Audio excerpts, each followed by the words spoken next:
Nosotros, miembro de la dirección política del partido Fuerza del Pueblo, y lo primero es conocer su reacción sobre esta situación de Haití, qué puede ocurrir, qué sugiere en cuanto a la actuación dominicana.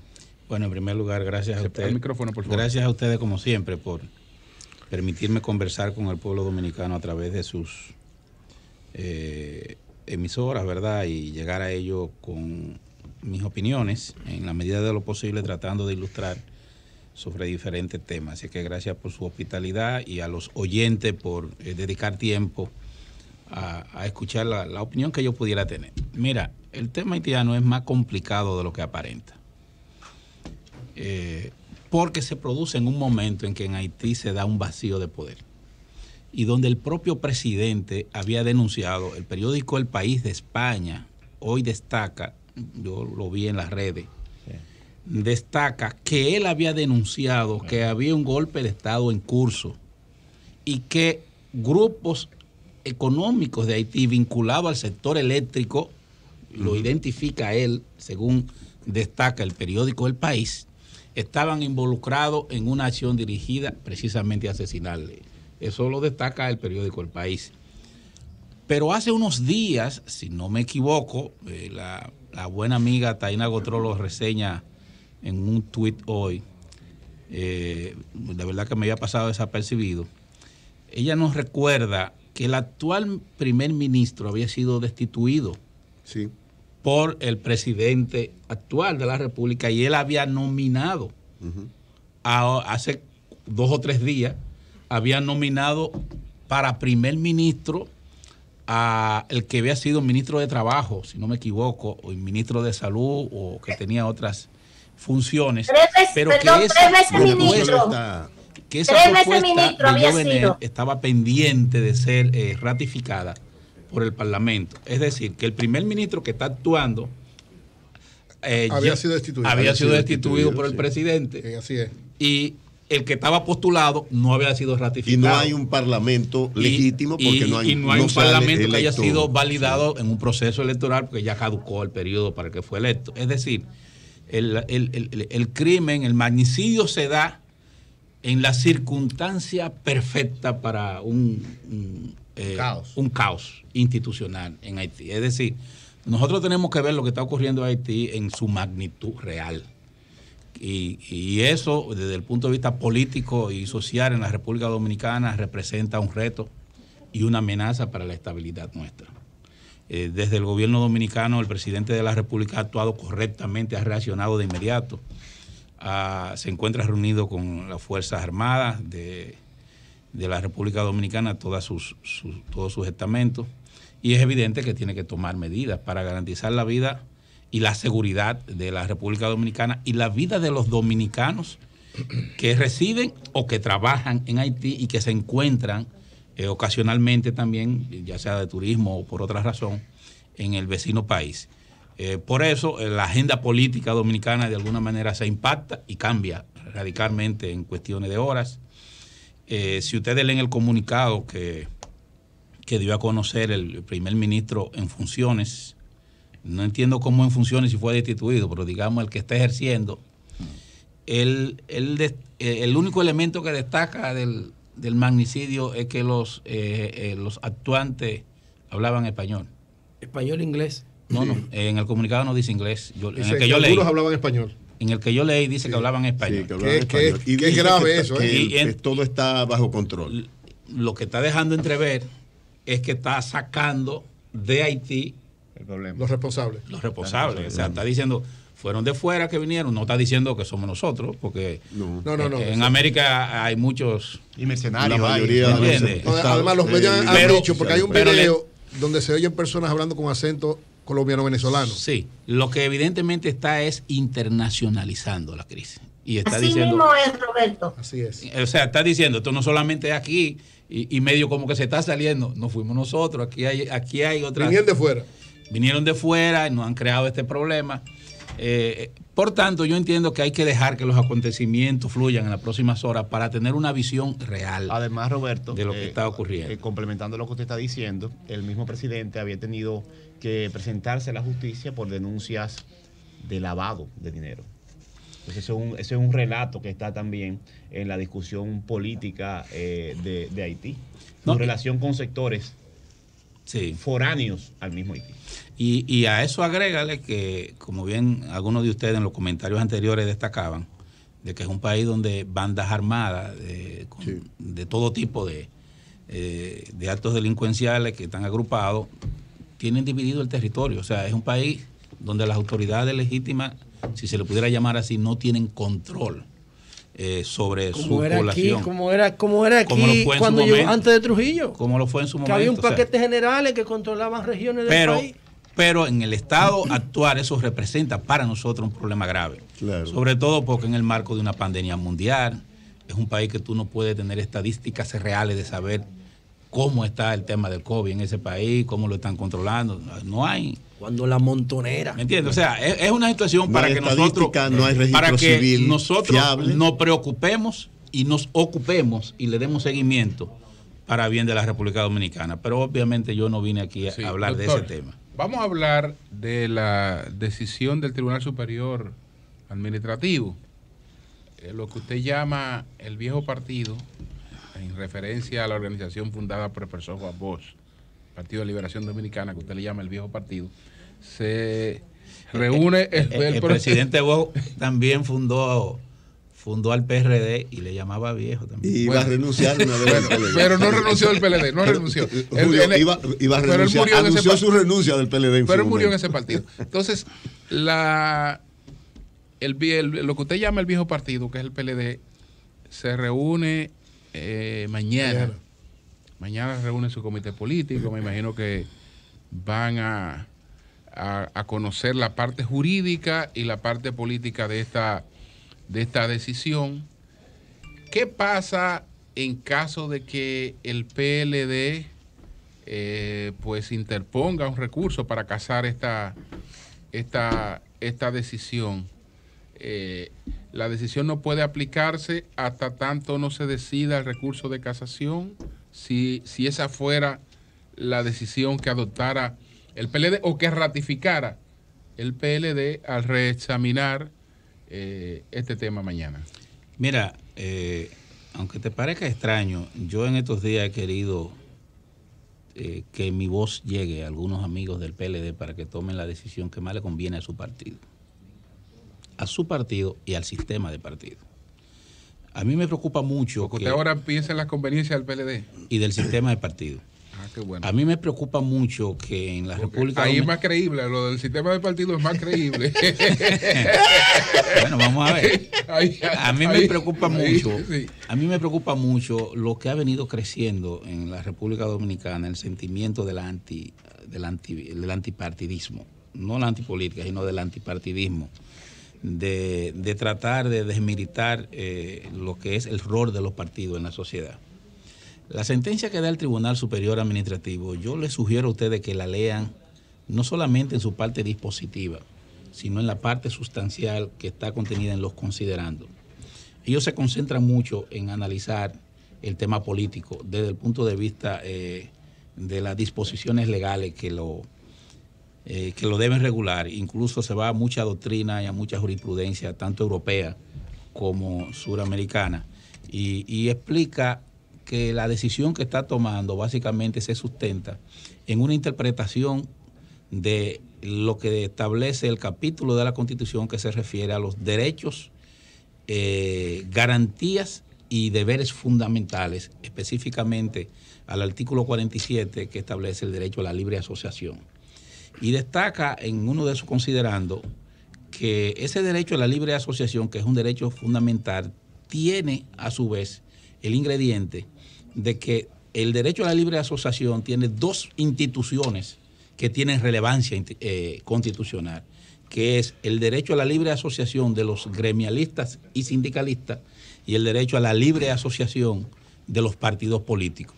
Y señala que en el caso específico de los partidos políticos y de los gremios, la libre asociación con esos fines está constitucionalizado, que no es lo mismo que el derecho a la asociación, por ejemplo, de un club, que el derecho a la asociación de otro tipo, que aunque está contenido en el artículo 47 en sentido general, en el caso específico de los partidos, la Constitución del 2010 por primera vez le dio rango constitucional a los partidos en el artículo 216 al establecer cuál es la misión de los partidos en la sociedad dominicana y qué rol deben desempeñar. La sentencia entra mucho en esa parte y establece que al dictar su resolución la Junta no tomó en cuenta el principio constitucional de la favorabilidad. Alguna gente me ha dicho que ese tema de la favorabilidad que es nuevo y no es verdad. Lo que han estado vinculados al debido proceso antes de que esté tan destacado como está ahora en la Constitución del 2010, saben que a eso nosotros le llamábamos antes el indubio pro reo, la duda favorece al reo, o que antes le llamábamos el indubio pro operario, es decir, la duda siempre va en beneficio del trabajador. Lo único que ahora, después del 2010, eso se llevó a la Constitución y se le llamó principio de favorabilidad, que quiere decir que en caso de duda, la duda no puede ir en perjuicio de los más beneficiados, sino que, por ejemplo, en una deuda, un juez que está conociendo de una demanda civil, pero no hay una certeza del crédito, tiene que fallar a favor del deudor, no del acreedor, si hay duda, porque puede ser el más afectado. Entonces, ese principio de favorabilidad impacta en todas las actividades que deban ser conocidas por los tribunales o por las instancias administrativas que tengan que juzgar o tomar decisión en un campo determinado. Entonces, ¿qué ocurre? Si ustedes leen el artículo 209 de la Constitución, el artículo 209 de la Constitución debe ser leído con mucho detenimiento porque tiene aspectos que no han sido entendidos. Hay dos aspectos puntualmente indicados. El primero de ellos, que ese artículo dice que cada 4 años los colegios electorales se abrirán y en ellos funcionarán las asambleas electorales para elegir presidente, vicepresidente, representantes legislativos y municipales. Pero tiene una frase que dice lo siguiente: cada asamblea funcionará totalmente independiente, más o menos la palabra total la agrego yo, pero funcionarán separadas e independientemente una de otra. ¿Qué quiere decir eso? ¿Qué quiere decir? Eso lo que quiere decir que aunque sea el mismo día, porque la simbología de la asamblea electoral lo que quiere decir es que cuando nosotros vamos a votar es como si estuviéramos reunidos en una asamblea y que esas asambleas, el quórum se va desarrollando día a día y cuando termina, el quórum es por todos los votos depositados. Es como si cada voto nuestro fuera una participación en una asamblea. Y como ustedes ven aquí, hay una urna para presidente, hay una urna para senador, hay una urna para diputado, hay una urna para cualquier otra elección. Alcalde, como dice que es separado e independiente uno de otro, eso quiere decir que se están desarrollando de manera simultánea 3 asambleas electorales independientes una de otra. Y que en cada una de ellas tú estás votando por cada una de esas autoridades. Desde ese punto de vista, si la Constitución, no la ley adjetiva, dice que están funcionando de manera separada una de otra, el órgano electoral, sus resultados no lo puede unificar para determinar umbrales y la existencia o no de esos partidos. Y el orden de la asamblea, ¿cuál termina primero y cuál termina después? Así es. Ahora, cuando habla de ese mismo artículo después, más debajo, en un párrafo, señala que si no hubiese solución presidencial en la primera vuelta, la última elección, usa esa misma palabra, será aquella en que se elige entre los 2 más votados en un balotaje para la segunda vuelta. Es decir, que el concepto de última elección se refiere a la última que se realiza. Por tanto, por ejemplo, ahí no se puede incluir, al valorar la última elección, no se pueden incluir las elecciones municipales.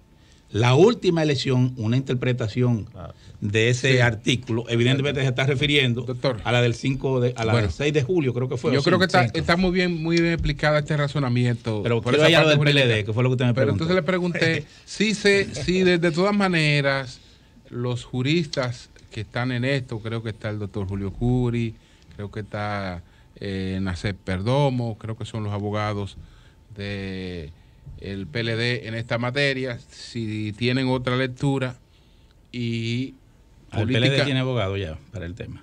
Para el tema, sí. En este caso eran los abogados que le estaban dando seguimiento en el Tribunal Superior Administrativo. Ok. Y me imagino que serán los mismos que seguirán, bueno, que están a cargo de ese tema. Porque yo digo que al sistema de partido y al PLD no le conviene recurrir, que no es una idea mía exclusiva. Quizás fui uno de los primeros que lo dije, pero yo vi que posteriormente Reinaldo Paredes opinó igual, José Tomás opinó igual, Abel Martínez opinó igual. Observen lo siguiente. Observen lo siguiente. Domingo Contreras. La mayoría de los que tienen aspiraciones o que tienen alguna imagen y están mejor posicionados en el PLD son los que están pidiendo que no se recurra. Son los que están pidiendo que se tenga cuidado en recurrir. ¿Por qué? Porque los más beneficiados de esa decisión son los partidos aliados del Partido de la Liberación Dominicana, que era el que tenía el espectro más amplio de alianza. Y sí, porque yo escuché decir, y me dio risa, alguna gente que dicen que esa decisión solo le beneficia a la fuerza del pueblo. Totalmente falso. Si tú lees el dispositivo de la sentencia dice que la misma es común y oponible a todos los partidos. No es solamente una sentencia interparte, es común y oponible a todos. Y aunque no lo dijera, en ese proceso todos los partidos fueron convocados o como demandados, como recurridos, o como interviniente forzoso y algunos como interviniente voluntario. Es decir, que como quiera, el proceso le es oponible. ¿Por qué? Bueno, porque el pastel que constituye ese proceso, hay dos posibilidades que tiene la Junta. Lo de oponible puede aclararlo para nuestro público. ¿Qué quiere decir eso jurídicamente? Que se te impone, sus resultados tienen efectos sobre los derechos que tú pudieras tener sobre ella. Te afecta directamente. No es lo mismo que una sentencia como consecuencia de un litigio entre nosotros dos, que solo tiene efecto entre nosotros dos. Aunque ellos creen que se le opone, pero solamente en la parte de la nulidad, que fue lo que solicitaron esos partidos. De la nulidad de la resolución, que el otro aspecto solo atañe al solicitante. Eso entienden ellos. Y ahí hay una diferencia jurídica, de lectura jurídica, y entonces para eso está el tercero imparcial. Como hay diferencia, hay el tercero imparcial. No, excúsame. No, porque alguien tiene que resolver la diferencia. Sí, pero la sentencia habla por sí misma. Bueno, pero primero que la sentencia se interpreta que habla por sí misma, pero si alguien cree que no habla por sí misma, hay que buscar un mecanismo. Pero Julio, por Dios, excúsame. Es una demanda en nulidad de una resolución. Sí. El Tribunal Superior Administrativo ya pronunció la nulidad en el numeral segundo. O sea, ya la resolución de la Junta es nula. Al ser nula, tú no puedes aplicar. Ningún órgano arbitral puede darse el lujo de seguir ejecutando una decisión. Okay, aunque la apele. Entonces, ahí te está respondiendo que si se casara, entonces la Junta... Vamos a la parte. Oye, mire. Lo primero es que cuando un tribunal dice que esa sentencia es erga omnes, es decir, es oponible a todo el mundo o a todas las partes que pudieran ser interesadas o afectadas, los otros no pueden deducir que no solo otro tribunal puede decir que no es así. Mientras tanto, si es oponible a todo y he dicho no por interpretación, sino de manera directa en uno de sus dispositivos, esa sentencia, al anular la decisión que tomó la Junta, deja a la Junta en una situación incómoda. ¿Por qué? Supongamos que se hiciera un memorial de casación y que eso pudiera suspender la ejecución. Va la Junta a correr el riesgo de seguir ejecutando una disposición de recursos cuando ya un tribunal, que no estamos hablando de un tribunal de primer grado, estamos hablando del Tribunal Superior Administrativo, se ha pronunciado ampliamente destacando la nulidad de la resolución dada, cuando incluso la decisión que tomen esos magistrados pudiera tener consecuencias hasta en el patrimonio personal de esos magistrados, porque déjame decirte, los partidos que ahora no le den esos recursos si esa sentencia es confirmada por la Suprema o por el Tribunal Constitucional, pudieran después atacar a los magistrados que, aún habiendo esa sentencia, dispusieron de esos recursos en favor de quien pero al casarla no había dicho que no. Roberto, al casarla, si lo procede el PLD, supongamos que lo haga, eso no implica legalmente que no se implementa. O sea, no puede la Junta no lo puede implementar. Bueno, pero el problema es que todavía yo yo estoy hablando si lo hicieran. Pero es una presunción. Yo no estoy convencido que el PLD pero la pregunta es si lo hicieran. Ahora vamos pero vamos de esta manera. El PLD no va a ir a las elecciones del 2024 y no quiere ningún aliado. El PLD se declaró enemigo de todos los partidos. A mí me gustaría que lo dijeran. Porque el PLD aquí dijo, porque eso me hace saber a mí que ya yo entiendo. Roberto, oye, ¿tú sabes lo que eso quiere decir? Perdón, escúchame. No, tú sabes lo que eso quiere decir.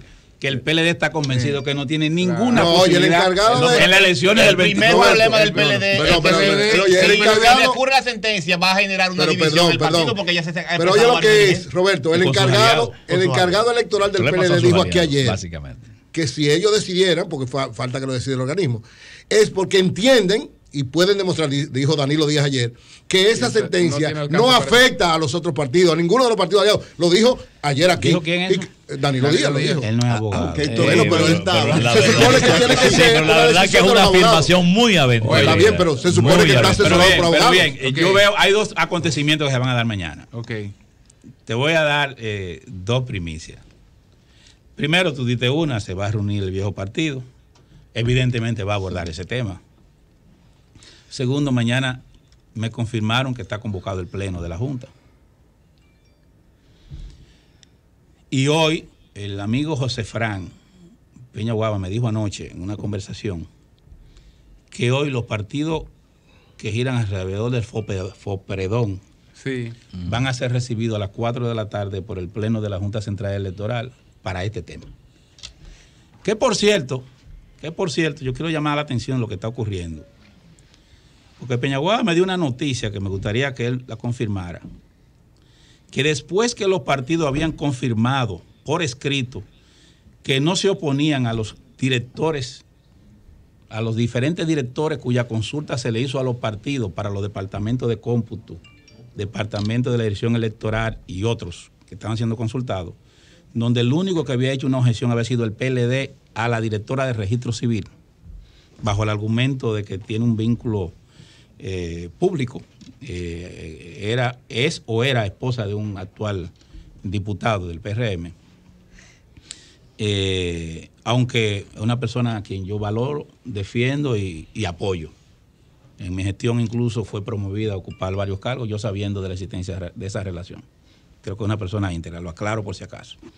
Pero bien, me dice José Fran que a él le informaron funcionarios de mucho nivel de la Junta Central Electoral en el día de ayer que el Partido Revolucionario Moderno había impugnado por escrito la posibilidad de que sea ratificado el director de cómputo y el director de elecciones de la Junta Central Electoral. Y digo que me preocupa porque anteriormente el PRM no había manifestado oposición. Y eso me llama la atención porque la Junta Central Electoral, pese a que ya ha pasado mucho tiempo, hizo la consulta, no ha ratificado a esos directores. Y recuerden ustedes que ahí hubo una discusión porque se denunció que un delegado de partido había sido designado su director en informática de la Junta Central, de la Comisión de Informática de la Junta Central Electoral. Es decir, que ahí se está dando una situación delicada porque pareciera que hay a los partidos que no son el PRM y que ocasionalmente no es el PLD, se le quiere llevar a una situación de ahogamiento económico, alargando esta situación para disminuir la potencialidad política de esos actores en el sistema. Ahí la Fuerza del Pueblo se sentiría traicionada. ¿Por qué? Buscar una junta, conformar una junta, ayudar a conformar una junta, apoyar la conformación de una junta, como sea, que colaboró con la contribución de esa junta. Entonces, lo que usted está diciendo es que la junta le está perjudicando. Yo tengo la preocupación de que la Junta Central Electoral no esté reaccionando con la suficiente independencia de la presión que pudiera estarse ejerciendo desde el gobierno y desde el Partido Revolucionario Moderno. Ok. No, pero eso es grave. Te voy a poner un ejemplo. Eso es grave, doctor. ¿Cómo es posible que en estas propuestas de presupuesto que está conociendo el Congreso de modificación al presupuesto, a la Junta no le han dado nada, no lo incluyeron? Incluyeron 600 millones para resolver el problema de los partidos políticos, pero para la Junta Central. Pero para los programas de la Junta no. Nada. Nada. O sea que vendría siendo un mecanismo de presión, claro, de ablandamiento. Claro. Pero a propósito, y me preocupa a mí que evidentemente eso pueda tener efecto. Porque no han fíjate que eso ha ocurrido. No han designado los directores. El PRM me dice Peñaguaba. Que eso es una presión para cambiar eso. Bueno, podría estar. Usted conoce bien porque usted fue presidente de la Junta. Pero a mí no me presionaban. O lo hacían, bueno, pero no tenían resultados. ¿Cree que eso obedece? Sí, a propósito. Dos preguntas. Leche, ¿tú tienes una pregunta? Sí. Mi pregunta es si la situación obedece a presiones o a la realidad económica del país. En el caso de la Junta, yo creo que es un tema de presión. Y yo me preocupa porque conociendo cómo se desarrolló la decisión de declarar la categoría de partidos mayoritarios o minoritarios, sabiendo lo que pasó en esa sesión del Pleno, porque estoy bastante informado, de gente que cambiaron de opinión en la misma reunión del Pleno. A mí me preocupa que esa coincidencia de esa negación de recursos, que el propio presidente de la Junta lo denunció. Lo está denunciando. Sí, lo está denunciando. Coincida con una impugnación a los directores de cómputo y de elecciones y con este tema de la aplicación de la sentencia del Tribunal Superior Administrativo. Que debo decir que todas las sentencias dictadas por el TCE y el Tribunal Superior Administrativo siempre fueron ejecutadas. Sería la primera vez que no se ejecuta. Siempre asumió sin recurrir decisiones. La recurriera o no, la ejecutaba. Roberto, este asunto de recurrir la decisión del TCA, que ha sido anunciada ante todo por el equipo jurídico del PLD, a mí me lleva a pensar muchas cosas, por el hecho de que pareciera que el PLD está en una actitud de oposición a la oposición, en un rol que más le luce o que le luciría mucho más al Partido Revolucionario Moderno. Entonces, ahí voy. El Partido Revolucionario Moderno respecto a este tema ha estado callado. Se supone que debió ser uno de los principales opositores. No habla, pero en la lógica. Muy bien, pero no lo ha hecho. No lo ha hecho hasta ahora, sino que el PLD es quien está, o sectores del PLD son los que están impulsando esto. Eso no afecta su condición de partido mayoritario. No. Tampoco afecta a esa decisión la condición de partido mayoritario número 2 del PLD. No lo afecta. Entonces, ¿a qué se debe si obviando las bases jurídicas que asume, que reivindica la decisión o la sentencia del TCA, esa actitud del Partido de la Liberación Dominicana? ¿A qué se debe? ¿Se debe a un razonamiento realmente político, jurídico, o se debe simplemente a una reacción emocional en contra de Fuerza del Pueblo? No, yo creo que hay dos temas. El viejo partido, el Partido de la Liberación Dominicana, quiere crear la percepción de que la Fuerza del Pueblo es un partido minoritario. Y la decisión de la Junta ayuda en ese sentido. Pero se arriesga con sus aliados seriamente. Sí, pero la decisión de la Junta ayuda en ese sentido, porque la principal ocupación del PLD no son esos partidos, es la Fuerza del Pueblo. Sí. Porque en la ley electoral, en la ley adjetiva, están establecidas y definidas las categorías de partido mayoritario y partido minoritario. Y es en función de los umbrales. El que llega más allá del 5 es mayoritario, el que llega menos del 5 es minoritario. ¿Correcto? Entonces, en función de eso le ayuda a la percepción que ellos quieren crear en la opinión pública. ¿Cuáles son las opciones? Si se acogiera la sentencia del TCA por parte de la Junta tendría nada más dos posibilidades. O acoge el que casi insinúa la sentencia del TCA, o acoge la definición de que debe ser en base al artículo 209 y en base a nivel presidencial, lo que incluiría 3 partidos mayoritarios, PRM, PLD y Fuerza del Pueblo. o si acogiera la última elección de que se aplique el nivel más, la votación más alta que hayan obtenido en cualquiera de los niveles de la última elección, habrían 4 partidos mayoritarios. PRM, PLD, Fuerza del Pueblo y PRD, que en el nivel de congresual, específicamente en nivel de diputados, sacó más de un 5%. Okay. Entonces, eso representa además un problema desde el punto de vista económico. En la situación actual, solamente PRM y PLD reciben más de 500 millones de pesos. Si hubieran 4 partidos mayoritarios, lo que recibirían serían 250 y pico de millones de pesos entre 4 partidos. Pero todos los partidos de abajo... Pero eso no le afecta al PLD económicamente. ¿Cómo que no? 250 millones de pesos menos. Pero no es un partido pobre. Sí, quiero aprovechar, porque tengo la inquietud, creo que lo hablamos la otra vez, pero aprovechar a Roberto para que nos explique. Está el viejo partido y el nuevo partido, el Partido de la Esperanza Verde.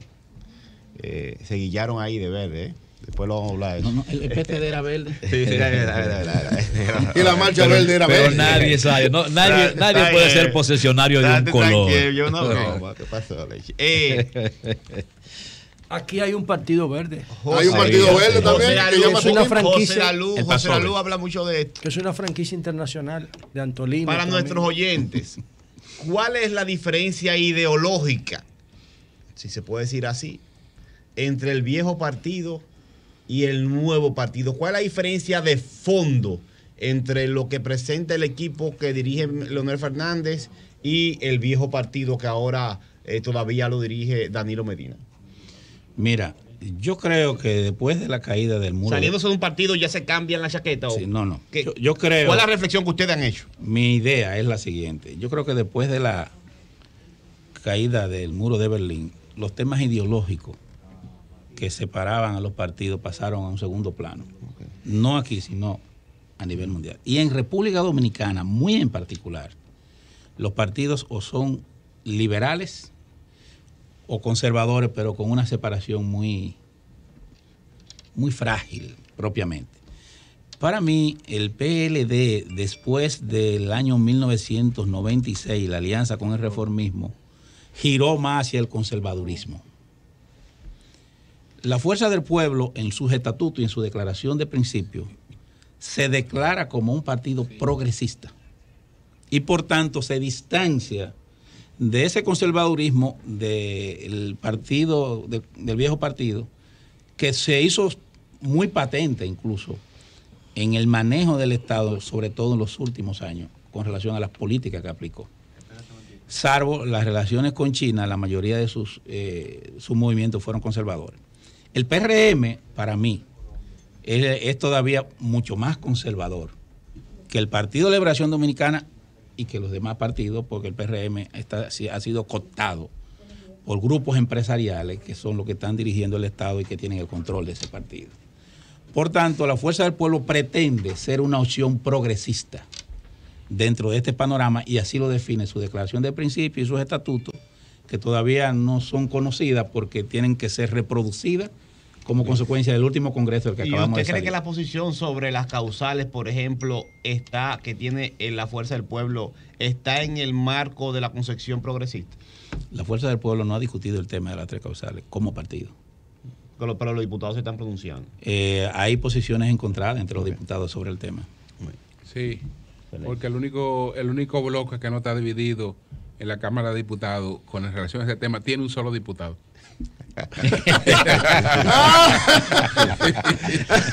Y cuidado. En la Fuerza del Pueblo hay varios diputados y senadores que apoyan. De todas maneras, pero todos los partidos que tienen de todas maneras, perdón, a propósito de esa pregunta, de todas maneras, lo que sí es un criterio no acordado, pero ampliamente compartido en la Fuerza del Pueblo, es que el problema de las 3 causales es un problema constitucional.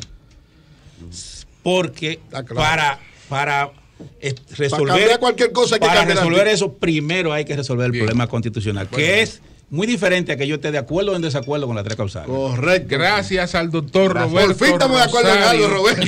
Bueno, vamos a esperar. Un buen comienzo. Bien. Con esta decisión. Voy a propiciar que se acabe fuera.